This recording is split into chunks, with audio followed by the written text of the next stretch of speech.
আমরা নিয়ে চলে এলাম শতকরা সিরিজের 10 নম্বর ম্যাথটা কি বলেছে আমরা একটু আগে ভালো করে পড়ে নেই। দিনের তাপমাত্রা প্রথমে দুপুরে 12% বৃদ্ধি পেয়ে বিকেলে আবার 12% কমে গেল। মোটের উপর সারাদিনের তাপমাত্রা কত বৃদ্ধি বা হ্রাস পেল। খুব সুন্দর ম্যাথ। এখন আমাদের প্রথমে ধরে নেব যে তাপমাত্রাটা ছিল কত। প্রথমে প্রাথমিক ছিল 100 ডিগ্রি সেন্টিগ্রেড হোক ফারেনহাইট হোক যা হচ্ছে তাই, ঠিক আছে। এরপর 12% বৃদ্ধি পেয়েছি, 12% বৃদ্ধি মানে 112% হয়ে গেছে, 112% হয়ে গেছে, 112/100।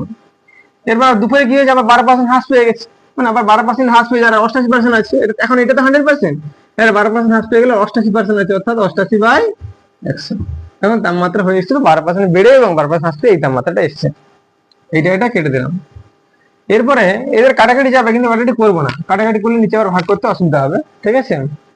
এখন এই যে দুটো মাল্টিপ্লাই করলে, এই দুটো মাল্টিপ্লাই করলে হচ্ছে আমাদের 9, 8 আর 5, 6, নিচে আমাদের 100 আছে, ঠিক আছে। এখন দুটো শূন্য আছে, দুটো শূন্য, তাই রাইট সাইড থেকে দুটো করে।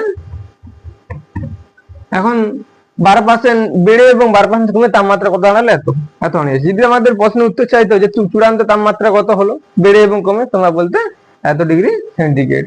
কিন্তু এখন তোমাদের বলছে কত হ্রাস বা বৃদ্ধি পেয়েছে, প্রাথমিক তুলনায় কত হ্রাস বা বৃদ্ধি পেয়েছে। দেখো তাহলে আমাদের ছিল কত 100 থেকে এত কমে গেছে, তাহলে এখনকার বৃদ্ধি পেয়েছে, কমে গেছে, কত কমেছে না টোটাল এটা যদি বিয়োগ করা হয় কত 1.44, এটাই আমাদের অ্যান্সার, এত % কমে গেছে, ঠিক আছে।